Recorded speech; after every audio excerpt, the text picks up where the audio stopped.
Well, electoral officials say one area where voter turnout was overwhelming was Bulawayo, traditionally an opposition stronghold. As CGTN's Voldi Carosa reports, people stood in long queues to vote for change. The dawn of an election day like no other in Zimbabwe. The first without long-time leader Robert Mugabe on the ballot. The first election, people here say, without fear or intimidation. The first where the outcome cannot be predicted. Voting got off to a slow start, with officials taking time to explain the process to those who might be unfamiliar with it. Young and old showed up, and some came prepared to just wait it out. But even the long queues could not dampen the excitement. I was so excited. I'm still very excited. I hope things will change and we get a better living. But right now, I think I also want to own the land and be able to produce. I want to build a new Zimbabwe. We want a real change in Zimbabwe. We are tired of this old government. We want a real change. We absolutely want a real change. A president, we need somebody who leads us, not a ruler. Just glad that I'm here to see what happens, because I won't be here for too much longer. Among the thousands who came out to vote in Bulawayo was presidential hopeful and opposition party leader Thokozani Kupe. She said this election is not just a two-man race. We've got 23 candidates, and I'm one of those candidates. The ballot is going to say who is contesting in this election and who is going to win in this election. For now, it's immature for people to start, saying who has won and who has not won. So let's wait for the last person to cast their vote and for counting to begin. That's the only time we will know on who is going to win this election. But like I said, I'm in it to win it. The Electoral Commission says the sheer number of candidates on the ballots could be the reason why voting is taking so long. We used to have on average 5 to 10 candidates.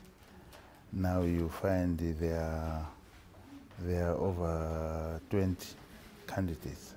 So for someone who is not very fast, it takes time for him or her to identify as a candidate to vote for. The thousands who have come out to vote here in Bulawayo are placing their hopes for a change in the ballot.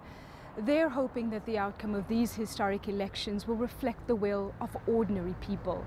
And mostly they're hoping that the vote will herald a new era, a new Zimbabwe. Voldi Carosa, CGTN, Bulawayo, Zimbabwe.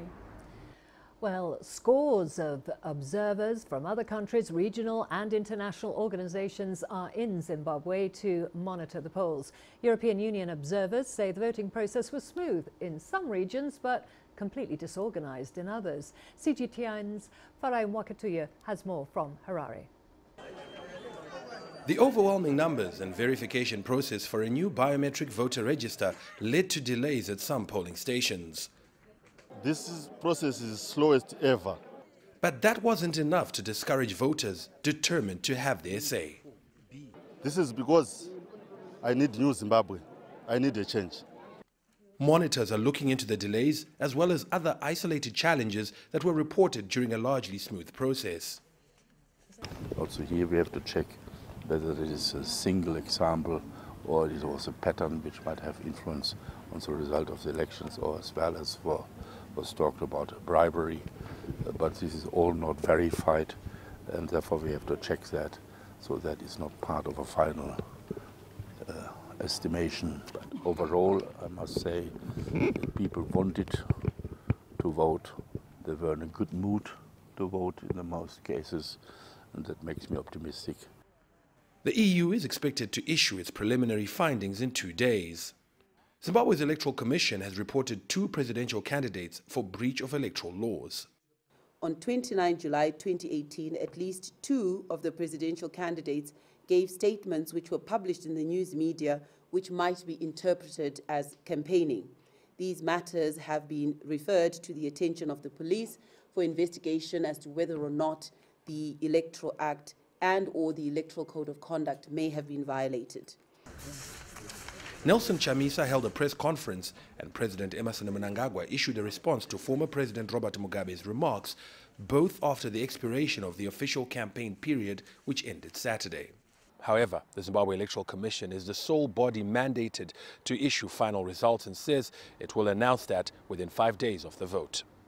Farai Mwakutuya, CGTN, Harare, Zimbabwe. Well, Farai is monitoring proceedings for us in Harare. Let's now cross to him for the latest. Farai, both incumbent President Emmerson Mnangagwa and main opposition candidate Nelson Chamisa are claiming to hold the lead. What can you tell us about the preliminary results? Well, Karen, the preliminary results that we are getting now are those that have been collated and ascertained by people who've been coming to polling stations, such as the one behind me, where the results are displayed outside each and every polling station. They're putting all of that together and coming up with an indication of who they think will say who those numbers show is in the lead. I can tell you that, you know, the results we are seeing show that, as predicted, the opposition is doing very well in urban areas. And places like Bulawayo, places like Harare, and other cities. But we also see the ruling party clawing back some of those leads when you go to the rural strongholds. So we've also seen President Emmerson Mnangagwa and ZANU-PF doing very well in the rural areas. So at this stage, it's an extremely tight race to call, and there's not much to choose between these two main contenders. The Zimbabwe Electoral Commission has said that it will start announcing the official results from about 3 p.m. local time, that is later this afternoon. But we don't expect that those results will come in all at once. We expect that they'll be trickling through results as and when they get them, or as and when they verify them, and they have the sole mandate to announce those final results. But indeed, from what we are seeing, the indications from the polling station based results we're seeing is that it is neck and neck. Okay, so a tight race between the two front runners, you feel. What about the candidates' feeling about the manner in which the election was conducted? Well, we've seen both camps being, upbeat. We saw that yesterday the president of the opposition MDC Alliance, through his spokesperson, said that, he hailed Zimbabweans for their political maturity, for their tolerance, and for going about this election in a very peaceful manner. He said that despite some minor complaints and discrepancies here and there, on the whole, the process went well. Remember, the opposition has said that, despite its concerns of bias of the Electoral Commission, it still feels that it can win this election. ZANU-PF, on its part, the leader of ZANU-PF says that everything has been positive so far. Again, spoke about the peace, says that, the results that he's getting, that information coming to him in terms of results, perhaps through the same manner that we're getting it here, are all very positive. And so both camps are seemingly upbeat and speaking very positively as this process continues, Karen.